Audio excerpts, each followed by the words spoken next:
Christmas Eve, everybody. So we just thought we would get a little bit ahead of ourselves for tomorrow, and we're just preparing our ham.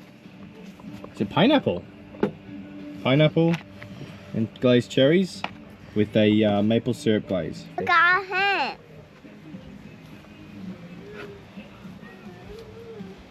So pretty. It is so pretty, buddy. You did a good job, buddy. It's my birthday. No, buddy, it's for Christmas. While we were getting ready to settle in for the night, we saw this big fire truck pull up at our campsite. And with Ballarat having some pretty major fires at the moment, we got scared. We thought we were getting evacuated. Turns out it was just Santa coming to say hi to the kids at the campsite. Being that this is our first Christmas on the road, I think this is definitely one for the memory bank. As we're so far away from family and friends, at this time of year it can be quite difficult. So we set up this little magical moment for them to still feel special. Merry Christmas. I'm asleep. You want to go find some presents? Yeah. Merry Christmas. For Christmas. Merry Christmas, Riley. It's Christmas! It's only like 6:30 in the morning. What is it? Presents. Where are they? Over there, by the trees. Over there by the trees. Yeah. Oh, I don't know how you can see that from here. Where are we going? Going for Christmas. Going to Christmas. Yeah. Pull it out. That's for your drill. It is for my girl. Yay. You going here? Oh, it goes in the other way. Yep. You got more in?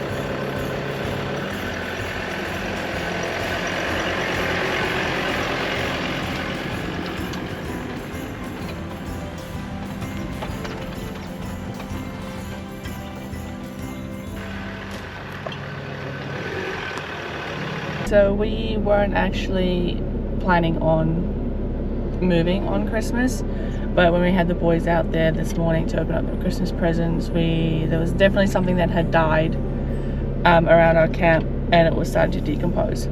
So packed up camp, and we are now just heading about just a 20-minute drive away. So it's just northwest of Castlemaine, and we're staying at I think it's called the Oak Forest Reserve.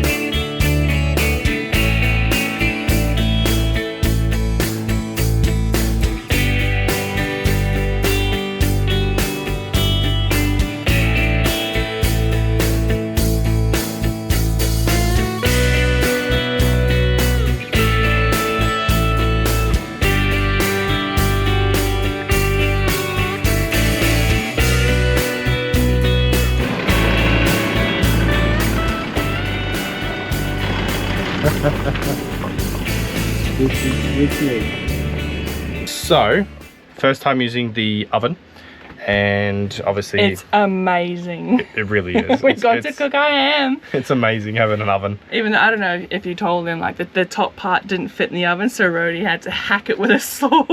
Had to cut it off with a to cut it off construction so it saw. could fit in the oven. Anyways, here it is. Now, please excuse the slight burntness at the top. We're still learning, but nobody eats the skin anyway, so it's good. Well, we got a pineapple and cherry with a maple syrup glaze. And here's the leftover sauce. I think it's time to have a mean feast for Christmas. I'm so hungry.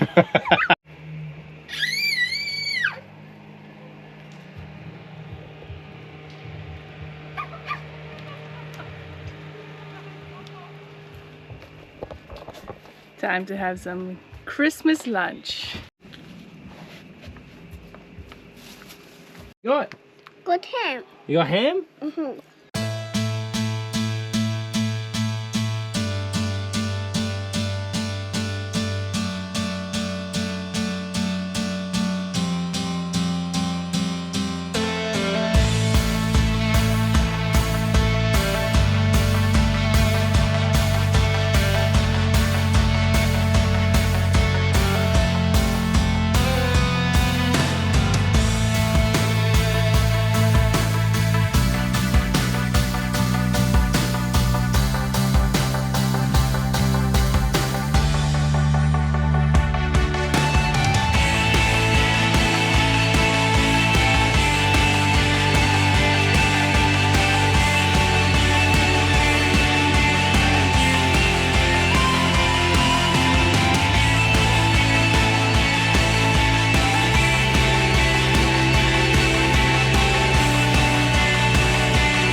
So we're just here at Sovereign Hill in Ballarat, the old living museum. It's really good so far. We just come in, we're just going to spend the day in here with the kids. They even have pram hire, which is fantastic. So little Riley doesn't have to tucker himself out. But this is amazing. Let's have a look around. Sovereign Hill is a living museum in Ballarat, Victoria, Australia that recreates the 1850s gold rush era. Gold was discovered in Ballarat in 1851, triggering one of the world's greatest gold rushes.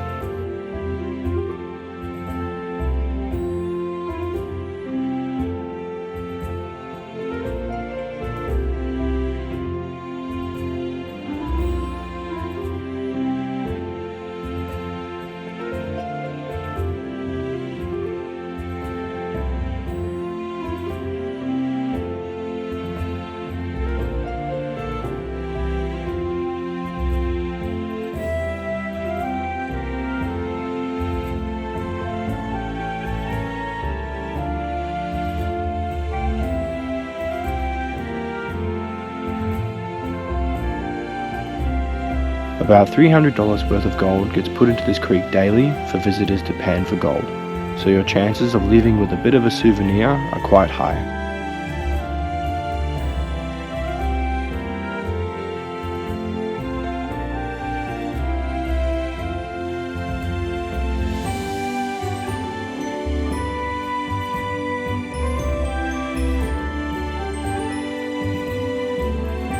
It is definitely a whole day adventure, so we recommend planning accordingly, and try to plan it on a day where it's not hot, as it is mostly outdoors and there are no air cons in the indoor areas.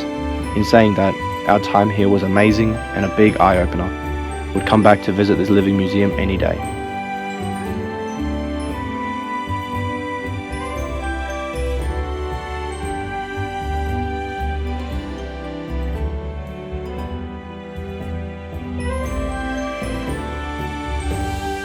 They have an entire village where you get to explore and experience what it was like living in the 1850s. Staff are in character, and even their costumes are appropriate for the era this is portrayed in.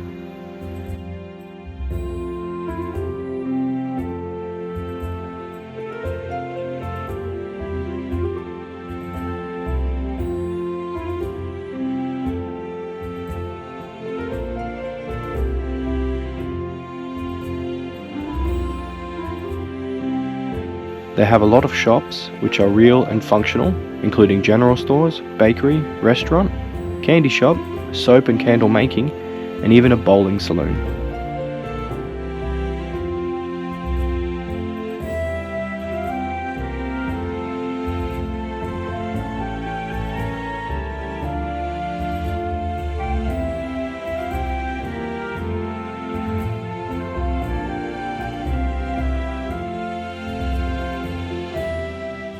Definitely bring your own water.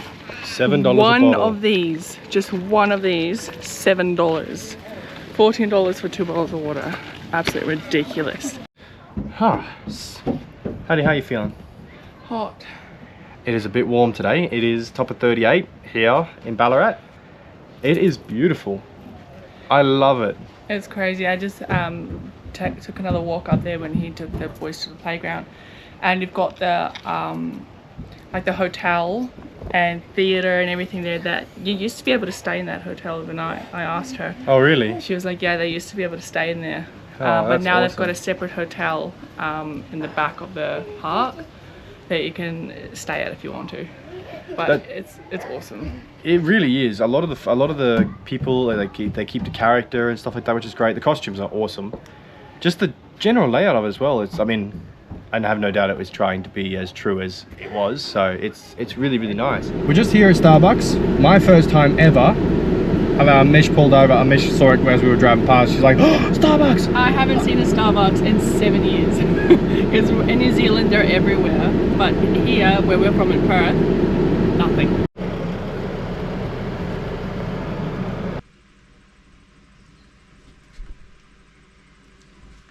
We got a cat. Alright, so just wanted to jump on here.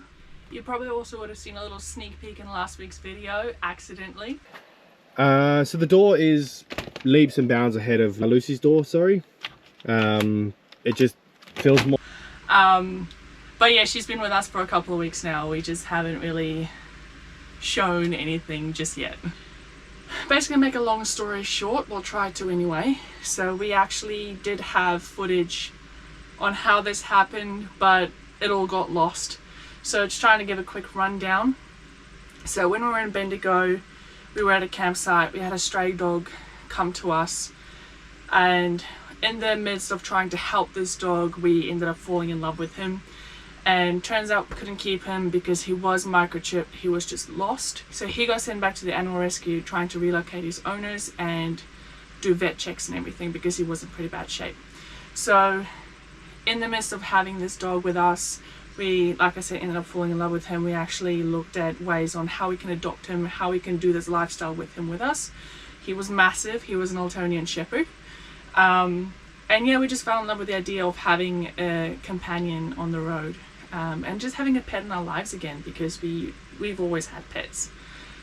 So we went to the animal rescue in hopes of finding another dog. There wasn't one that was going to be suitable, and the boys were just attracted to the kittens. So we actually had a discussion about it. Well, actually Rhodey had a thought, and I wasn't really on board at first because I didn't see how we're going to make it work, but then the more we discussed it, we realized we can make it work.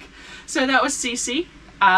She's an 11-week-old kitten, and I will be training her to come on adventures with us. So I've already started harness training her, and we'll be leash training soon, and training her how to love water. So she'll be going everywhere where we go.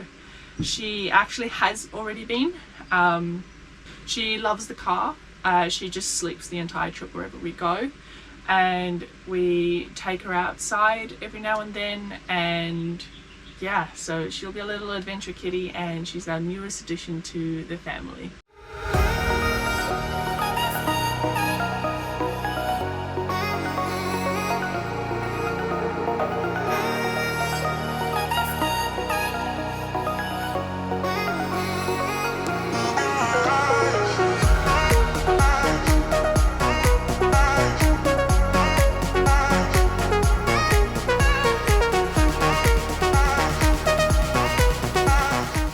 Victoria, what's the go with your roads, guys?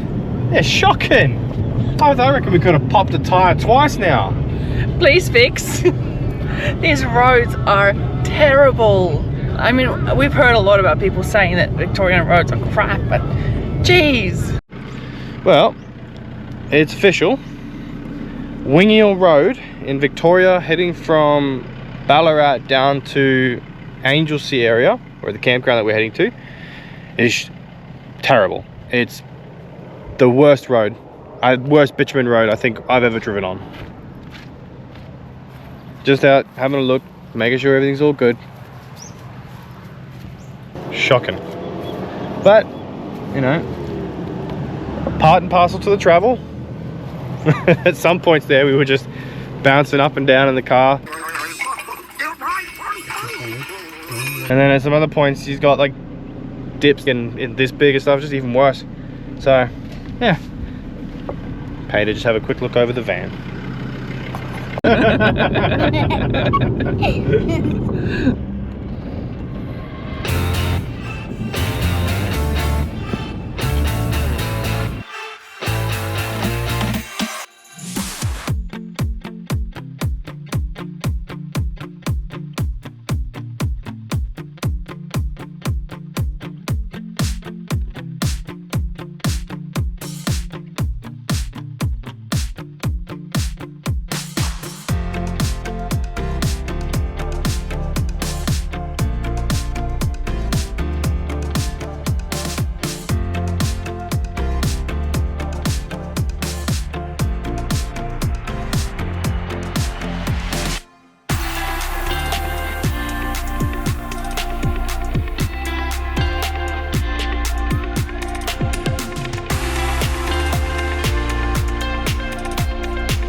So we're just at a campsite called Tanner's Bend at the moment, and I think we're just going to be bunking down for the night and see what else we can find tomorrow. But yeah, thank you guys so much for watching, and let us know what your best places are in Bendigo or Ballarat. And then next week we'll be tackling the Gradishan Road, and we'll be taking you with us there. But yeah, thank you for tuning in, and we'll see you guys next week.